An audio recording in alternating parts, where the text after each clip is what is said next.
Good morning, students. So, today our topic is measuring advertising effectiveness, pre-testing and post-testing. कि जब हम advertisement को post कर रहे हैं कहीं पे तो तब लोगों का क्या रिएक्शन है और उसके एडवर्टाइजमेंट के बाद का क्या रिएक्शन है. The managerial responsibility in the area of advertising does not come to an end with the execution of an advertising program. तो जो मैनेजर है उसकी रिस्पॉन्सिबिलिटी तभी ख़त्म नहीं हो जाती जब एडवर्टाइजिंग प्रोग्राम स्टार्ट हो जाता है. Any sound managerial effort is finally interested in goal attainment and therefore always ready to evaluate the result. तो क्या होता क्या है इवैल्यूएशन, ठीक है, उसमें वो देखते हैं कि कैसा रिजल्ट रहा एडवर्टाइजमेंट का, क्या हमने स्टैंडर्ड्स सेट किए थे, क्या वो ऑब्जेक्टिव्स जो हैं, जो रियल वैल्यू है, जो ऑब्जेक्टिव्स हैं वो फुलफिल हो पाए हैं, जो भी हमने एडवर्टाइजमेंट दी थी उसकी कोई वैल्यू पड़ी है, ठीक है. तो when to test. Testing of ad effectiveness is possible at any stage of advertising process. तो कभी भी जो इफेक्टिवनेस है उसको चेक किया जाता है. It can be done before the advertising campaign begins or during it or after the campaign is fully run. तो जो टेस्ट है वो या तो पहले किया जाता है, बाद में किया जाता है, या ड्यूरिंग द एडवर्टाइजमेंट भी किया जाता है. Pre testing gives the maximum safety as much is not lost. तो क्या है, जो प्री टेस्टिंग है उससे हमें ये पता लगता है कि क्या क्या हमें चेंजेस लाने चाहिए एडवर्टाइजमेंट में, ठीक है. Concrete testing makes him to lose little more as the advertising process has advanced. तो post testing result in maximum loss if it fails as the whole show is over. तो pre testing में क्या है कि हम changes ला सकते हैं, but post testing में क्या है कि आपकी एडवर्टाइजमेंट जो है वो बन चुकी होती है और सिर्फ रिजल्ट आना बाकी होता है.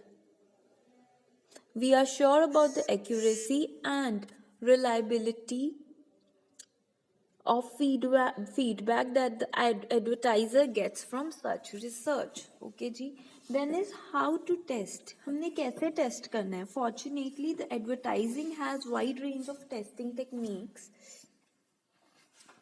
तो काफ़ी टेक्निक्स जो हैं वो यूज़ हो सकती हैं इसको टेस्ट करने में.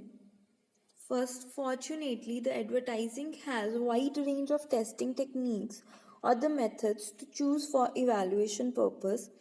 So, what methods or technique he is going to use is dependent on when he is going to measure the ad effectiveness. तो 3 सेट्स होते हैं, pre testing, concurrent and post. Pre test होता है पहले, concurrent जब चल रही है आपकी एडवर्टाइजमेंट, एंड पोस्ट जब होगी ख़त्म. तो हमारे सिलेबस में जो है वो है प्री एंड पोस्ट. तो इनके मेथड्स जो हैं, first of all is checklist test. Checklist में क्या है कि ना एक चेकलिस्ट बनाई जाती है, एक लिस्ट बना देते हैं, उसमें सारी गुड क्वालिटीज़ लिख देते हैं इफेक्टिव एडवर्टाइजमेंट की. फिर हम क्या करते हैं, a typical checklist provide rating scale और basis for ranking the ads in terms of the characteristics. These characteristics may be honestly attention getting, readability, reliability, convincing ability, selling ability and the like. ठीक है, तो इसमें क्या आएगा कि जो advertisement है उसमें हम कुछ पॉइंट्स लिख देंगे कि ये रीडेबल है, रिलायबल है, अटेंशन कैचिंग है, अटेंशन कैच कर रही है कि नहीं. तो फिर हम उनको चेकआउट करेंगे कि ये है कि नहीं है उस according. Next is opinion test. Opinion test or consumer jury test is one that obtain the preference of a sample group of typical prospective consumer of the product or the service for an ad or part of it.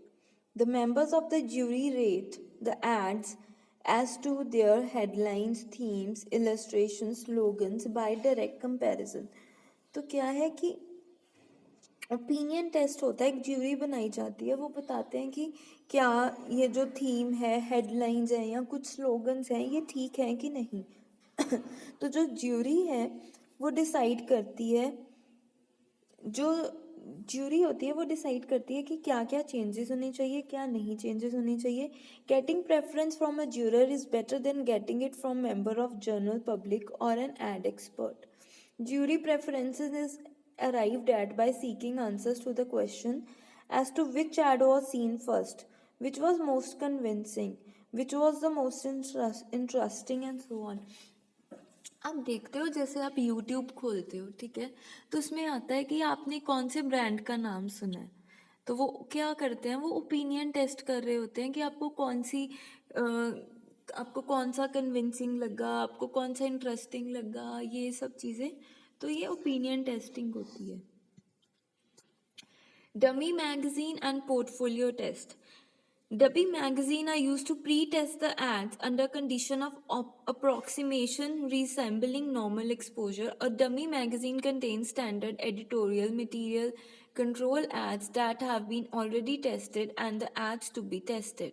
The sample household receives these magazines, and the interviews are conducted to determine recall scores.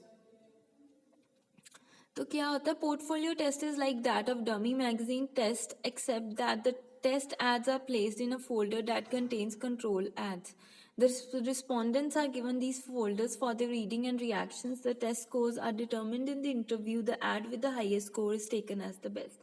तो क्या है कि एक portfolio बना दिया जाता है जो कि सबके बीच में डिस्ट्रीब्यूट कर दिया जाता है. फिर आप उसके आप देखते हो कि आपको जो क्वेश्चंस दिए होते हैं आप उसके अकॉर्डिंग अपने रिएक्शंस लिखते हो. जो सबसे बेस्ट रहता है उसको एज अ एड चुना जाता है. Inquiry test. It involves running 2 or more ads on a limited scale to determine which is most effective in terms of maximum inquiries for the offer made. For example, Pepsi की 2 ads आ रही हैं, ठीक है. एक में कुछ concept आ रहा है, इसमें एक में कुछ कंसेप्ट आ रहा है. तो उसके अकॉर्डिंग कितनी हमारी जो डिमांड जो है वो बड़ी है वो हम देखेंगे. अगर तो दोनों में से किसी एक से ज्यादा हो रही है, ठीक है, डिमांड ज्यादा है ऐड के कारण, तो हम उसी ऐड को परमानेंट रख लेंगे दोनों में से किसी एक को. These inquiry tests are used exclusively to test copy appeals, illustrations, and other components. Any of these elements may be checked. The point that is to be checked is changed, and all other components are unaltered to get the score. Next is mechanical test. These mechanical tests are objective in nature, unlike the one already explained. These help in provide good measures as to how respondent are eyes and emotions reaching a given advertisement. The most widely used mechanical devices are eye movement camera, perceptoscope, psychogalvanometer, and tachistoscope. तो आई hope आपको ये topics clear हों. If there is any doubt just let me know. बाकी का topic हम जो post testing method है वो हम कल करेंगे. Thank you.